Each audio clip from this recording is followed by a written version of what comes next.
Եթե վերցնենք մարդկային պատմության մեջ թվեր ու թվականներ կան, որը անհնարին է մոռանալ եւ աշկաթող անել։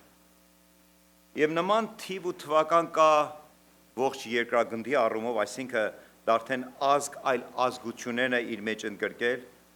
Թիվ ու թվականներ կան, որոնք առանձնահատուկ են ազգերի համար, յուրաքանչյուր ազգ ունի իր հաղթությունները, իր պարտությունները, իր անկախությունները, հասկանալի է։ Եվ վերջը թիվ ու թվականներ կան, որ արդեն անձնական են, ամեն մեկիս համար առանձնահատուկ օրեր են, առանձնաշնորհումներ են։ Եթե ես սկսեմ, ասենք երկրագնդի ազգերի առումով, բոլորիս հիշողության մեջ, այո, մենք այդ տարիներ չենք ապրել, բայց շատ հսկայական գրականություն կա այդ մասին եւ բավականին շատ կինոնկարներ է նկարահանել, խոսքս առաջի եւ երկրորդ համաշխարհային, այդպես էլ կոչվում է, համաշխարհային պատերազմների մասին է։ Անհնարին է մոռանալ այդ օրերը, այդ ժամանակահատվածը եւ այդ միլիոնավոր մարդկային կորուստը, այդ աղքատությունը, այդ տկարությունը, այդ տնտեսական ճգնաժամերը։ Երբ առանձնացնենք ազգայինը, այսօր մենք հայերով հավաքվել ենք այստեղ եւ երկրորդ համաշխարհային պատերազմի ժամանակ ընթացքում ոչ մի հայ չի կարող մոռանալ 1915 թիվը այդ ամբողջ ընթացքը, որը մենք կորցրեցինք 1.5 միլիոն մեր հայ որդիները։ Սրանք թվականներ են, սրանք առանձնահատուկ ժամանակներ են, որը դաջված են, գրված են եւ դու չես կարող դրանցից առանձնանաս, դա քոնն է, քո մասն է, քո DNA-ն է, քո միս ու արյունն է։ Եվ վերջո գալիս է անձնականի առումով, բնականաբար յուրաքանչյուրս ունենք մեր ծնունդը այս երկրագնդի վրա։ Այսօր ուրախ չես, որ Աստված ինձ ու քեզ օր է պարգևել։ Ամեն, ամեն։ Ամեն օրը պարգև է Աստվածանից, ամեն օրը շնորհ է, որ Աստված մեզ շնորհում է եւ ասում է ապրես եւ մենք ապրում ենք, շնչում ենք եւ այսօր այստեղ եկել ենք, որպեսզի մեր սրտի գոհությունը եւ շնորհակալությունը հավատքով եւ մեծ երախտագիտությունով բերելի Տերերի Տեր ու Փառավորս Քրիստոս Հիսուսին։ Եվ բնականաբար մեր ծնունդը, ամուսնությունը, մեր երեխաների ծնունդը եւ թվականներ կա, որը դու չես կարող, դա քոնն է, քո մասն է, քո բաժինն է, քո կյանքի նկարագիրն է, քո կյանքի պատմությունն է, քո կյանքի կենսագրությունն է։ Իմ բոլոր թվականներին եւս ավելացավ մի առանձնահատուկ օր, երբ վերջի երկուշաբթի օրը ես ոչ նպատակ ունեմ չափազանցնելու կամ մեծացնելու, եւ եթե այսօր կամ ու մնում եմ, սա մենք ամեն օր ասում ենք, որ Տեր շնորհ անում, բայց այդ օրը այնքան գործնական էր,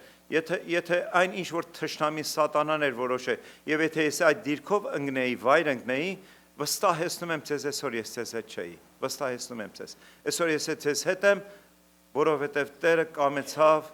ու կանչեց ապրիր, եւ ես ապրում եմ։ Սիրելիներս, ինձանից շատ ավելի լավ հոգևորներ, շատ ավելի երիտասարդներ ինձանից շուտ ժամանակը մահկանացուն կնքեցին։ Աստծո խորհուրդները անհասկանալի են։ Ինչու Աստված ուզեցավ, կամեցավ ապրեմ, դա Աստծո խորհուրդի մեջ է։ Եվ ինչու մեր աչքի առաջ որոշ շատ ավելի լուրջ, շատ ավելի խորունկ հոգևորներ, շատ ավելի երիտասարդ, շատ ավելի գործունյա նրանց կանչեց երկինք, դա իր խորհուրդներն են։ Բայց մեկ բան, որ հստակ գիտեմ, որ իմ կյանքում երբեք ես չեմ մոռանա այդ օրը եւ Աստծո հրաշքը, որ ասեց ապրի, եւ ես ապրեցի, եւ այսօր կամ ու մնում եմ, դա նրա շնորհքն է ու անսահման ողորմությունը։ Թվականները, այո, շատ առանձնահատուկ են յուրաքանչյուրիս կյանքում, ինչպես նոր նկարագրեցինք միջազգային առումով, համաշխարհային առումով, ազգային առումով եւ անձնական առումով։ Բայց մի թվական կա, որ համաշխարհայինից վեր է, դա տիեզերական է։ Եվ այդ տիեզերական մեծագույն խորհուրդը նրա հարության զորությունն էր։ Միայն երկիրը չէր, որը ուրախանում էր, միայն աշակերտները, այդ մոլորված, շփոթված, տխուր, կործանված աշակերտները չէին, որ առաջի անգամ լսեցին Մարիամ Մագդաղենացուց, որ նրա գերեզմանը դատարկ է,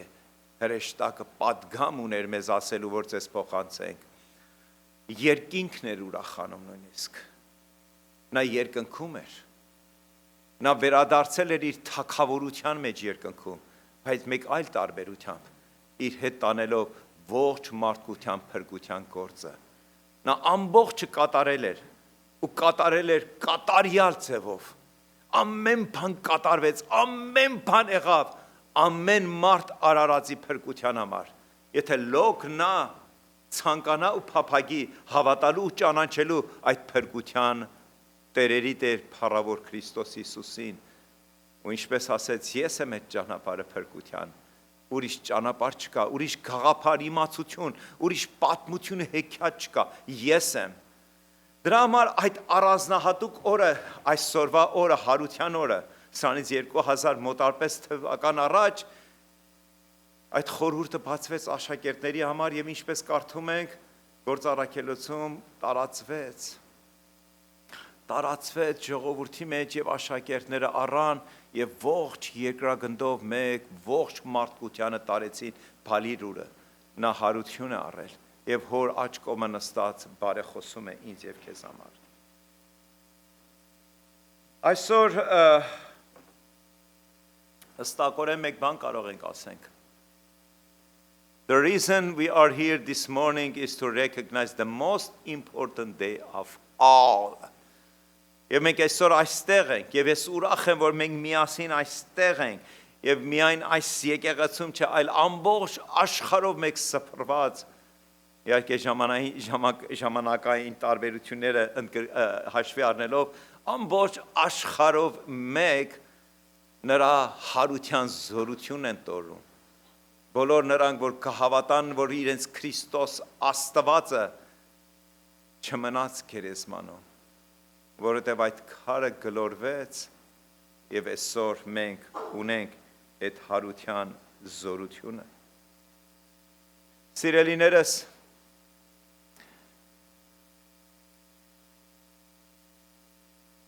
հարության հաղթանակը մարդկության պատմության մեջ ամենաառանձնահատուկ, ամենաառանձնացված այդ թվականն է,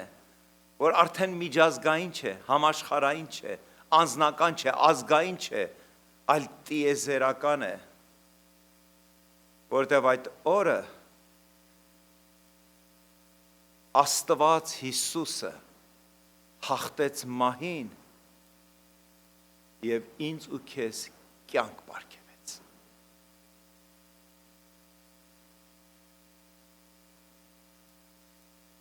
Հովանու ավետարանի մի քիչ հետ գնանք։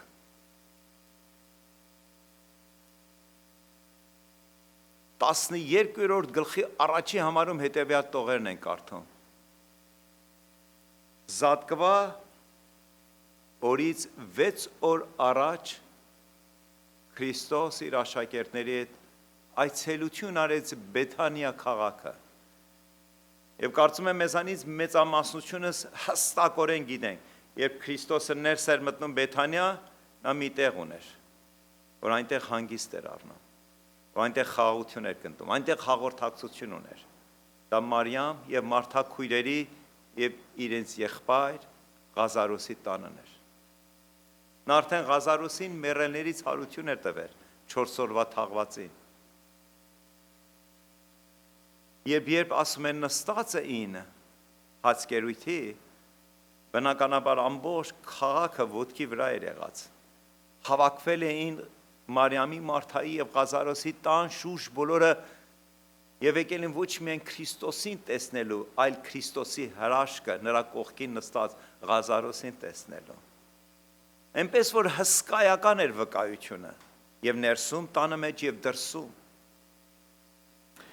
Եվ Հովանու ավետարանի 12-րդ գլխի 3-րդ համարում հետևյալ տողերն են կարդում։ John chapter 12 verse 3 եւ հայերենով է գրված եւ անգլերենով կարող ենք խոսքին հետևել։ Իսկ Մարիամը, այսինքն քույրերից մեկը, իսկ Մարիամը մի լիտր ազնիվ նարդոսի թանկարժեք յուղ վերցնելով օծեց Հիսուսի ոտքերը եւ իր մազերով սրբում էր նրա ոտքերը, տանը լցվեց յուղի բուրմունքով։ Թույլ տվեք մեկ-երկու արագ բացատրություն տամ ձեզ, սիրելիներս, այս նարդոսի յուղի մասին։ Պատմությունը ասում է, որ նարդոսի յուղը պատրաստում էր Հնդկաստանում։ եւ շատ երկար ու ժամանակ ու նեղություն պարունակող perfume էր, օծանելիք էր։ Եվ իր ժամանակին ամենաթանկարժեքներից մեկը, որտեղ ընտասանում պատրաստում էին եւ ինչ էին անում, տարածում էին առևտրականները ամբողջ աշխարհով մեկ։ Այս յուղը, այս օծանելիքը, այս perfume-ը յուրահատուկ էր, արժանավոր էր մեծամեծների համար, թագավորների համար, ինչի, որտեղ բավականին թանկարժեք էր այս։ Եվ երբ որ ամեն անգամ դու խոսում ես յուղի օծանելիքի մասին, մինչև այսօրվաս օրը,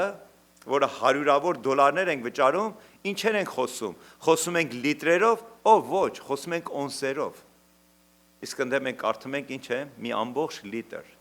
Մի ամբողջ լիտր, դա մեծ պարունակություն էր ամենաթանկարժեք օծանիկը։ Այսինքն Մարիամը երևի տվել էր իր ամբողջ կյանքում հավաքած կարողությունը։ Ինչի համար։ Սովորաբար այս յուղը նախատեսված էր մեկ ուրիշ առիթով։ Was so expensive that few people could buy it. Այս նարդոսի յուղը իրապես չեմ չափազանցնում, կարող եք գնաք եւ ուսումնասիրություններ անեք։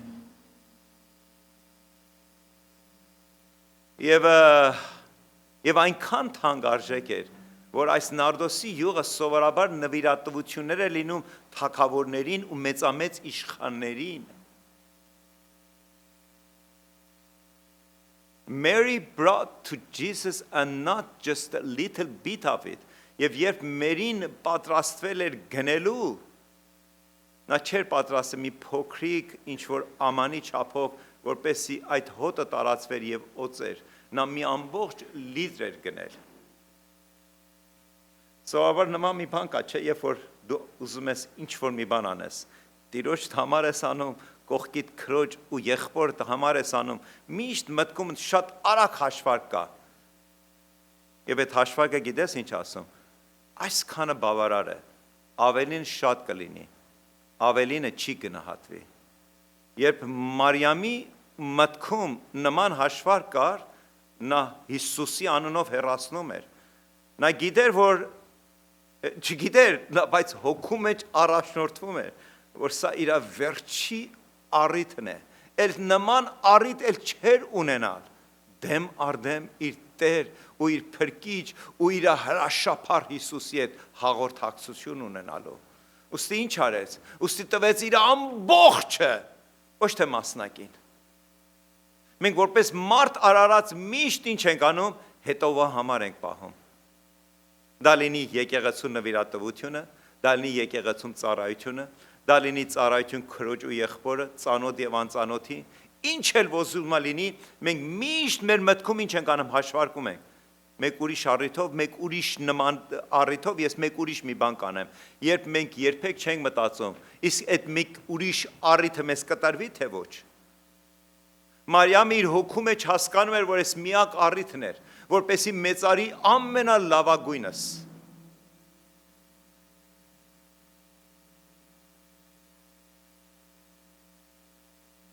Այս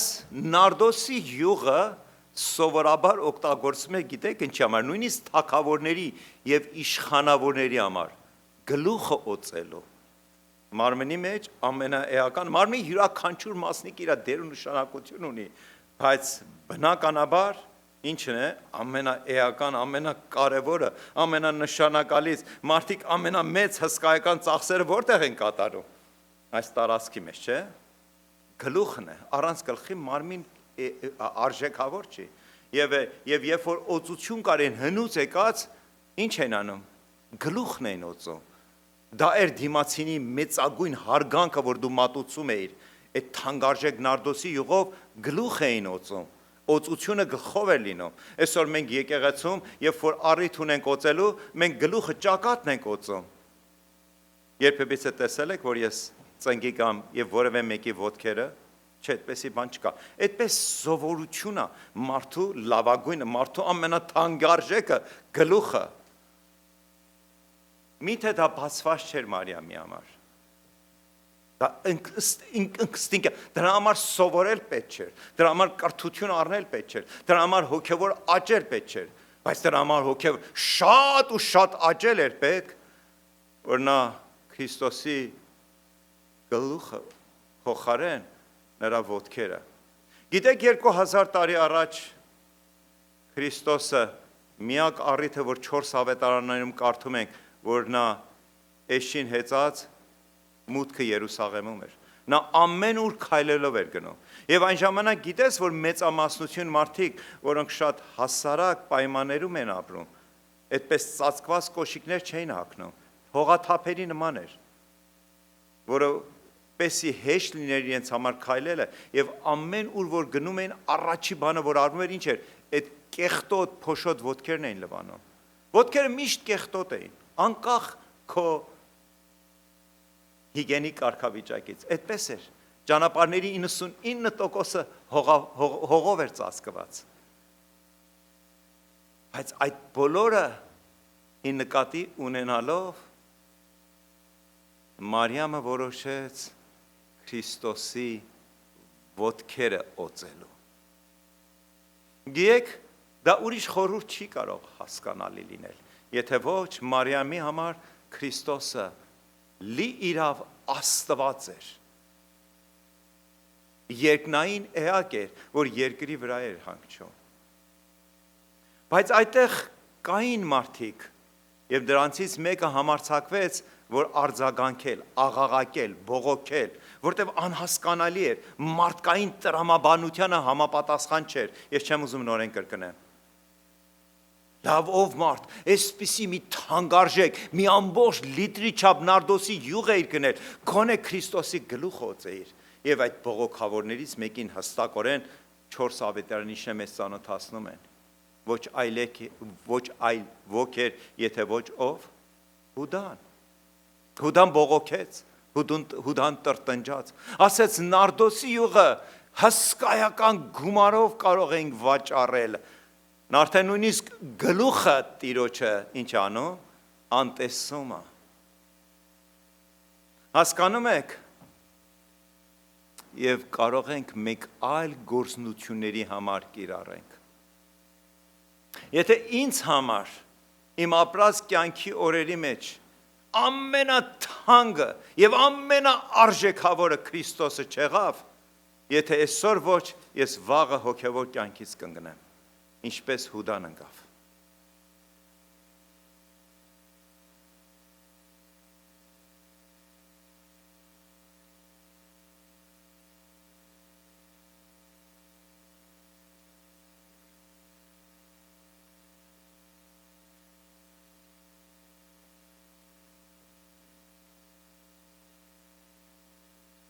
Մի պահ անդրադառնանք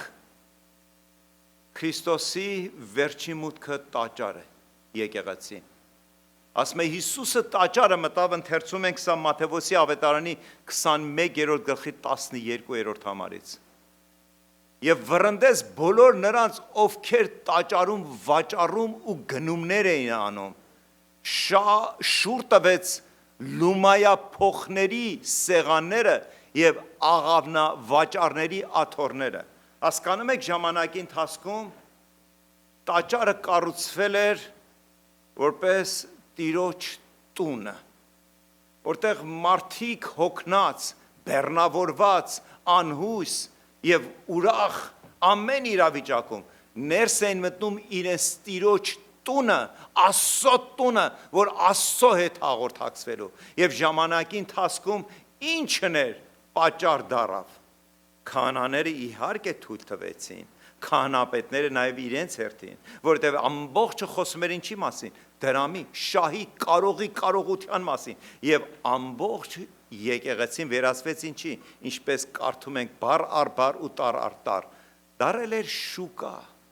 Այնտեղ Տերը չէր փառավորում, այնտեղ շուկայի նման աղմուկ կար, աղաղակ կար, արի ինձ մոտ փողը փոխանակիր։ Փող փոխանակումը հատկապես զատկված տոներին շատ ընդունված էր, որտեղ լեցուն հրյաներ դրսից էին գալիս եւ իրենց այդ բնականաբար բերում էին համապատասխան երկրների ազգությունների փողերը եւ որպեսի կարողանային Երուսաղեմում օգտագործել ինչ պետք է անեն փող փոխանակեին, բայց փողի փոխանակման տեղը եկեղեցին չէ, բայց դա ամենալավ վայրն էր։ ինչպես ասում են, մեկ կրակոցով երկու նապաստակ են խփում, եւ գալիս են Տիրոջ այցելության, եւ միաժամանակ կարող են իրենց փողը փոխանակել։ Եվ ձեռնտու էր վաճառականների համար, աղավնիներ էին վաճառում։ Հասկանում եք, եկեղեցին վերերացել ինչի։ Վաճառքի, շահի։ Դա յուրահատուկ էր առաջի դարաշրջանի,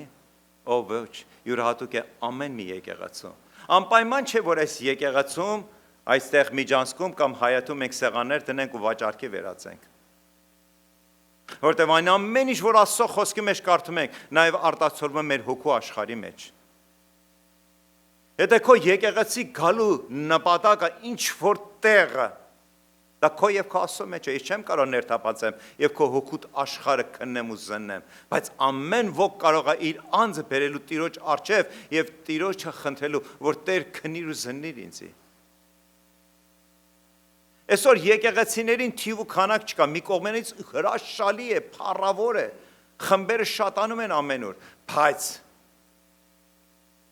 առանց նպատակ ունենալու Աստծո առջև եմ ասում, որևէ մի խմբի, որևէ մի հանրամանության, որևէ մի եկեղեցու վրա քարեր շպրտելու հարց եմ ուզում հարցնել, առաջինի ինձ եւ այս եկեղեցու գործնողության մասին, արդյոք մեր պատճառ ու առիթը Հիսուսին պաշտելու է զուգարական, նաեւ ինչ կարող եմ շահել, ինչ կարող եմ ունենալ, ինչ դիրք, ինչ վիճակ, ինչ համբավ, ինչ հրճակ, հասկանում եք, քանի դեռ ես մարմնի մեջ ես, դու միշտ ընտրություն ունես։ Մարիամի ընտրությունը միանշանակ Քրիստոսն էր ու Քրիստոսը։ Իսկ մենք քանի դեռ ապրում ենք այս մարմնի մեջ, այս տաղանդավոր մեր ուղեղը եւ այս տաղանդավոր մեր մարմին ու զգացումները անverջ մեզ մեկ ուրիշ բան են խորհուրդ տալիս, հոգու աշխարհից զատ։ Եվ դրա համար այսօր եկեղեցիներում հրաշքներ չի իրականանում։ Որտև եկեղեցիներում խորհուրդը Քրիստոսի աղավաղվել է, սկսած այս եկեղեցուց, նրա փառավոր աստվածության կողքին նաև անձը, դիրքը, վիճակները, պայմանները, թրամները, կարողությունները, հասկանում եք, մի հստակ ճշմարտություն կա, եթե Քրիստոս Աստվածը փառավորվի ու միայն ինքը փառավորվի երկնքում ու երկրի վրա եւ այս եկեղեցում հրաշքներ տեղի կունենան։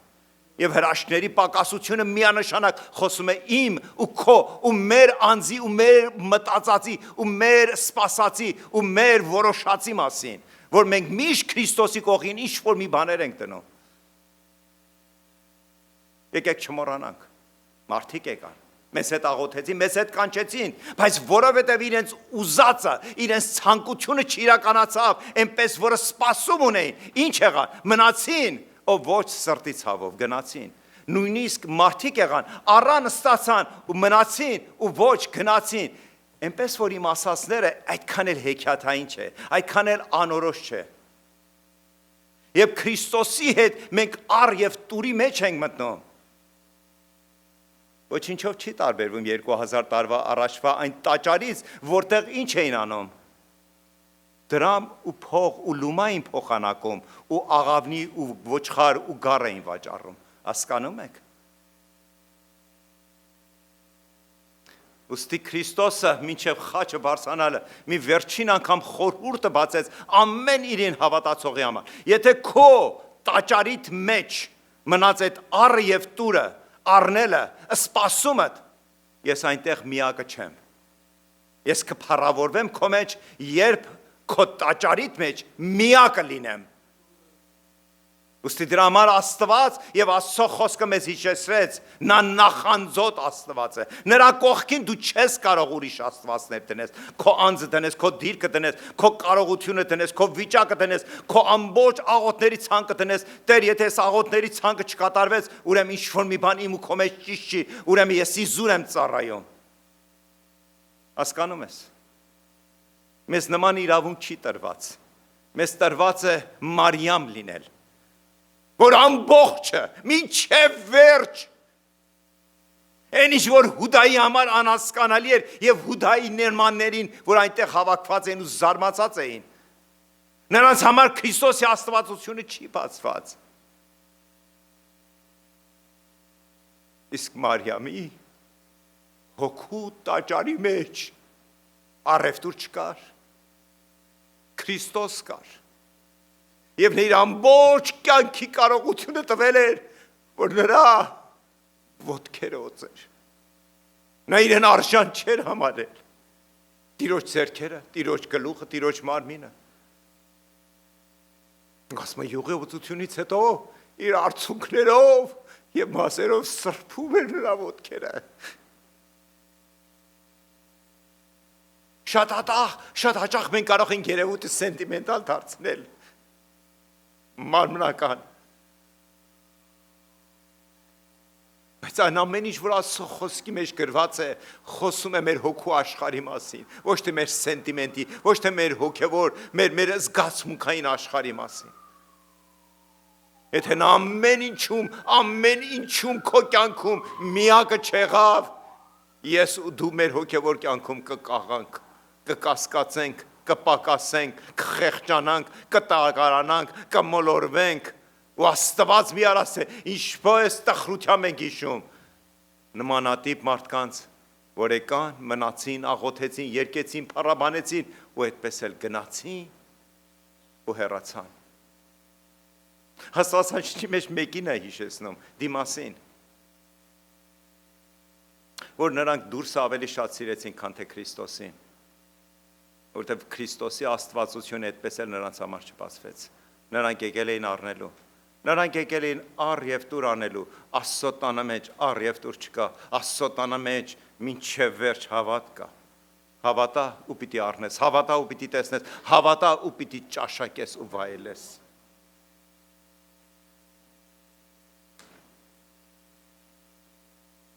If you put a barrier between us and God,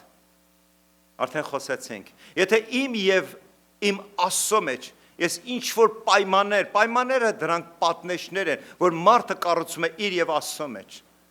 մեր և մեր Աստծո մեջ ոչինչ չի կարող, դու չես կարող Աստծոն պայման տնես, հասկանում ես, մենք այդ կարգավիճակը չունենք, մարդ հարաբերությունը ամբողջովին տարբեր է մարդ-Աստված հարաբերության մեջ, ու երբ որ դու Աստծո հետ պայման ես դնում, դու Աստծո հետ ինչ ես անում, քո և քո Աստծո մեջ կառուցում ես պատնեշը, if there is a barrier, or if we make something more important than him, նոր խոսում ենք այդ մասին, եթե քեզ համար կամաց ծիլ է տալիս ու այդպես բարձրանում է քո սրտիդ ու մտիդ աշխարհի մեջ և բերում ես ու հավասարացնում ես Քրիստոսի հետ, քո դիրքը, քո արժեքը, եկեղեցում շահը, հնարավորությունները, պայմանները, ես ինչ իմանամ, մարդ չենք մի անսահման մտային կարողություններով, և այդ մտային կարողությունը մեջ, եթե մի բան կառուցում ենք, որ բերում ու բացացնում ենք ու մեծացնում ենք ու մի օր առանց հասկանալու թե հասկանալով Հիսուսին ենք հավասարեցնում, դա ինչն է, դա ոչ այն ինչ է, դա խոչընդոտներն են, դա այդ պատնեշներն է, որ մենք մեր սեփական ձեռքերով, մեր մտային աշխարհով կառուցում ենք ու հետո ասում ենք Աստված, ինչու թողեցիր մեզ, Աստված, ինչու ես հեռու ինձանից,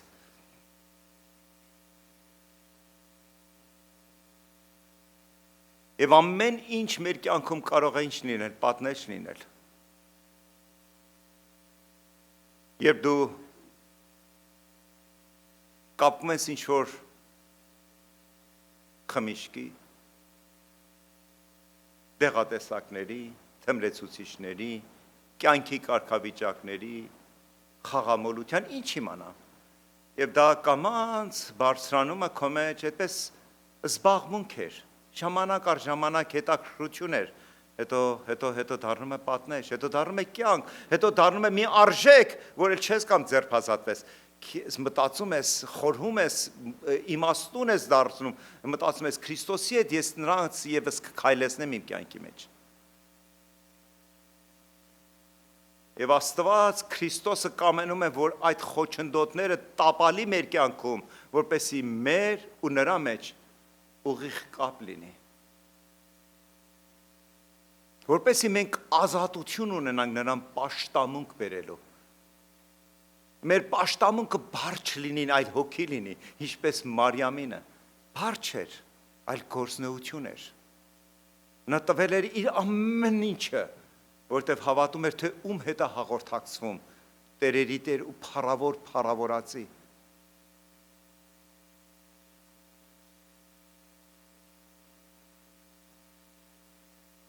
Եվ այսօր բնականաբար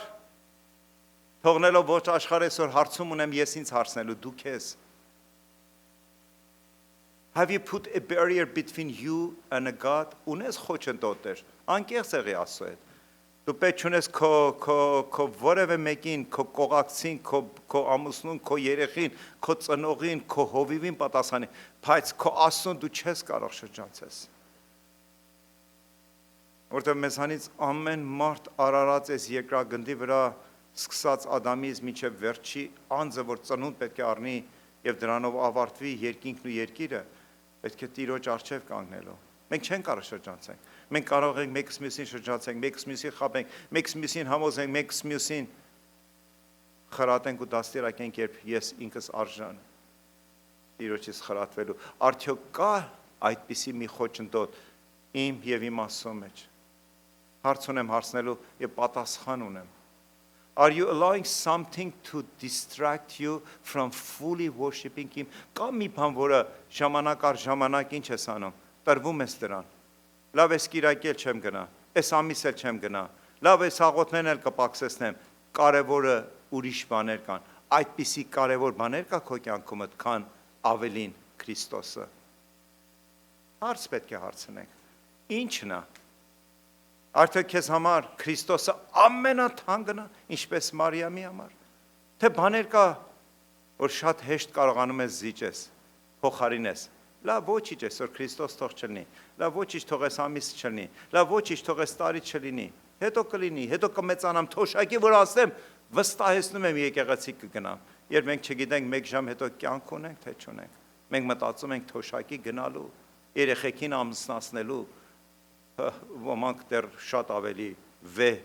տեսիքներն ասում են, թորնես էլ կամուսնացնեմ, հետո Տիրոջը կգամ։ What do you need Jesus to overturn in your life? Դու արդյոք թույլ կտաս այդքան շատ կարոտում ես իրան, հավատում ես, թույլ կտաս, որ նա ներս մտնի քո կյանքը եւ այդ խոչընդոտները քո կյանքիդ մեջ շրջի, տապալի ոչնչացնի։ Բաներ կա, որ մեր ուժերից վեր է։ Մենք ստրկացել ենք, մենք կապվել ենք, մենք սիրում ենք, մենք պահում ենք։ Բայց միաժամանակ Քրիստոսին ենք սիրում եւ այսօր հարցում ինձ ու հարցում քեզ։ Թույլ կտաս, որ Տերը ներս մտնի եւ այդ խոչընդոտները քո կյանքիդ մեջ քանդի։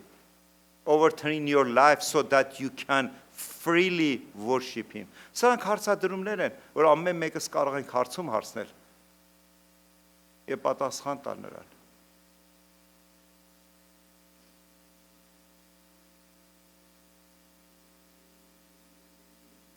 Եվ այդ ժամանակ 12-ից մեկը, որը Հուդա Իսկարիոտացի էր, կոչվում գնաց քահանապետների մոտ։ Եվ արդեն հստակ էր նրա գնալու նպատակը ինչն էր։ Եվ հաջորդ համարը ընթերցանությունը 20 Մատթեոս 26-րդ գլխի 14-րդ համարն էր եւ 15 համարում ասպես ասում. եւ ասեց. Ինչ կցանկանա ինձ տալ, եթե ես նրան ձեզ մատնեմ։ Ում մասին էր խոսքը։ Իր Տիրոջը։ Նրանք 30 արծաթե դրամ վճարեցին նրան։ Տեսնում եք նաև քահանան պետների անօրնության չափը ու չափանիշը,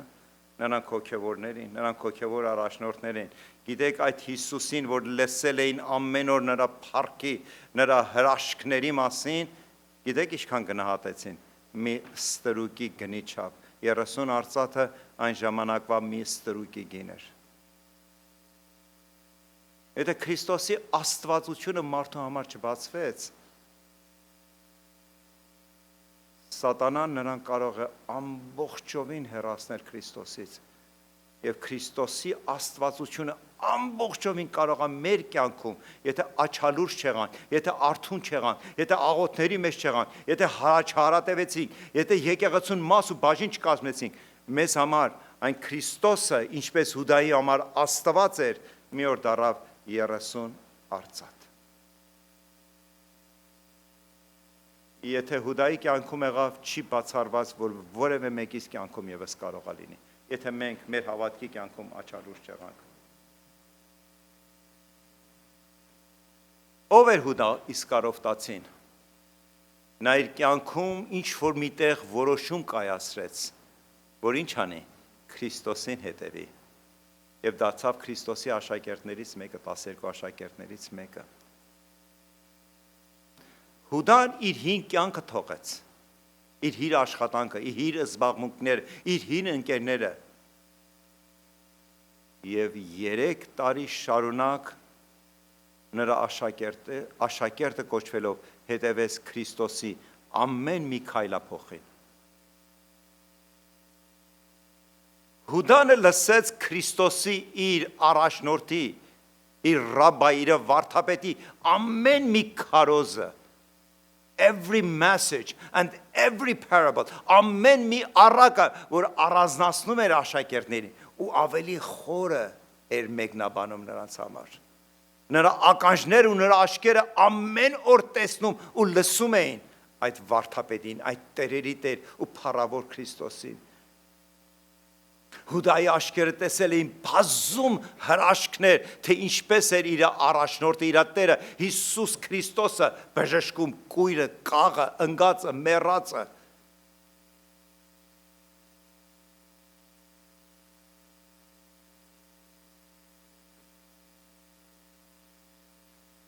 Եվ Հուդան ամեն օր տեսնում էր Քրիստոսի անսահման երկնային սերը իր աշակերտների և ամեն մի անհատի ու անձի ու ամբողջի նկատմամբ։ Եվ ինչ որոշեց, ինչ որ մի տեղ, մի քիչ առաջ ընթերցեցինք, նա որոշում կայացրեց ու հանդիպում տեղի ունեցավ իր և քահանաների մեջ։ Instead of love, instead of friendship, instead of loyalty, Judas chose hatred and betrayal. Եվ այդ սիրո Եվ այդ 3 տարվա հավատարմության, հրաշքների տեսության և Աստծո Հիսուս Քրիստոսի աստվածության արդյունքը գիտեք ինչ եղավ։ Զարմանալի է, չէ՞, բայց իրական է։ Այնպես որ չի բացառված։ Նա վերջում որոշեց, որ թողնի, որ իր հոգին, իր սիրտը ու միտքը լեցվի դառնությունով ու ատելությունով, եւ այդ ատելության մեջ նա որոշեց իր տերերի տեր ու փառավոր Քրիստոսին ինչ անել, դավաճանել։ Բնականաբար այդ քայլը, այդ շարժարիտ, այդ ամբողջը գալիս էր որտեղից։ Հուդան թույլ տվեց, որ իր մեջ բարկություն կա, նեղություն։ Ինչ որ մի բան իր կյանքում ոնց որ թե ճիշտ չէր դասավորվել։ Եվ երբ որ դու փորձում ես քո կյանքիդ ձախորդությունները դու սարքես, դու դասավորես, հոգևորների համար դա անհնարին է։ Երբ դեռ մենք աշխարհում ենք, մենք մեր Աստվածն ենք, ներող կլինենք իմ արտահայտությանս համար։ Մենք մեր կյանքն ենք որոշում, մեր իրավիճակներից դուրս գալի հնարավորություններն ենք քննարկում, բայց այն օրը, որ ճանաչեցիր ու ճաշակեցիր Քրիստոս Հիսուսին ու նրան հռչակեցիր քո շրթունքներով եւ քո սրտի տախտակների վրա գրեցիր, որ ես քոնն եմ ու դու իմ Աստվածն ես ու իմ փրկիչն ու իմ արարիչը, մեր կյանքի ամբողջ իրավիճակները ամբողջովին փոխվեց։ Այլևս դու մենակ չես, դու քո Աստվածը չես, դու նոր, փառավոր, կենդանի իրական Աստված ունես, որի անունը Հիսուս։ Եվ նա խոստում է տվել քեզ, որ ամեն իրավիճակում քեզ ձեռք կմեկնի եւ քեզ մենակ ու անտեր չի թողնի։ Եթե ես այդքանից հետո Քրիստոսին հավատալով, կանչելով, կաղաղակելով, հավատալով, աղոթելով, վկայելով, երբ կգա դժվարինը, նեղը ու անհնարինը, Հիսուսին ասեմ, չէ, դու այս բաներից չես հասկանում, էսի բարդ բնույթ է, էսի դժվարին իրավիճակ է, դու մի կողմ կանգնի, թող ես իմ մտքով եւ իմ կարողությունով թողեք թուղթ բերեք հազարավոր, որ ես ստորագրեմ, երբ դու հավատացյալը Քրիստոսին դուրս ես անում քո կյանքի ամեն իրավիճակից, քեզի վստահեցնում եմ, ծախորդությունը կհաջորդի հաջորդ ծախորդությանը։ Եվ հետո քո մեջ բարկություն կգա, նեղություն կգա, կզգուշացնեմ քեզի, կգա մի իրավիճակ, որ նույնիսկ կմտածես ավելի ճիշտ չի ինձ համար թողնել Քրիստոսը։ Ու դու փրկությունը ինչ կանես, վաճառքի կանես, ինչպես Հուդան վաճառքի հանեց։ Ու 30 արծաթով, երբ այդ 30 արծաթով իր թաղման հողատարածքը գնեցին։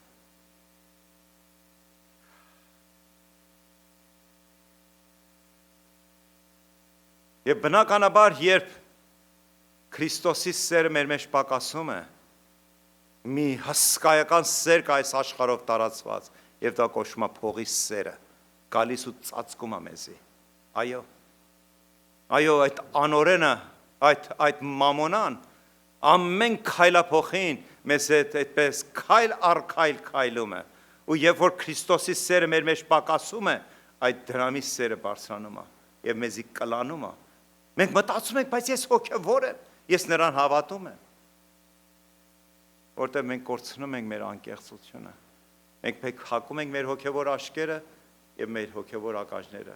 Եվ թույլ չենք տալիս, որ Աստված մեզի հանդիմանի։ Թույլ չենք տալիս, որ Աստված մեզի ցույց տա, ոտքի կանգնեցնի, առաջնորդի ասի, սա սարո քեզ կտանի կործանում, թող ես դուրս հանեմ քո կյանքից, որ մնաս իմ մեջ, ինձնից դուրս կյանք չունես դու, որտև ինձ ճաշակել ես, ինձի հռչակել ես, որպես իմ Տերը ու իմ Փրկիչը։ Եթե ես քո Տերը ու Փրկիչն եմ, թույլ տուր, որ քո Տերը ու Փրկիչը մնամ մինչև քո վերջի օրը։ Թույլ տուր, որ սարքեմ քեզի, քանդածդ նորոգեմ, անհնարինդ քո կյանքում հնարավոր դարձնեմ։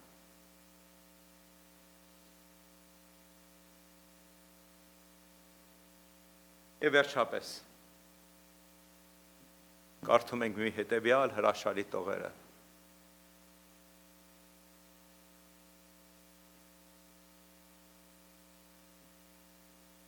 Երբ կանայք գնում էին, որ նրա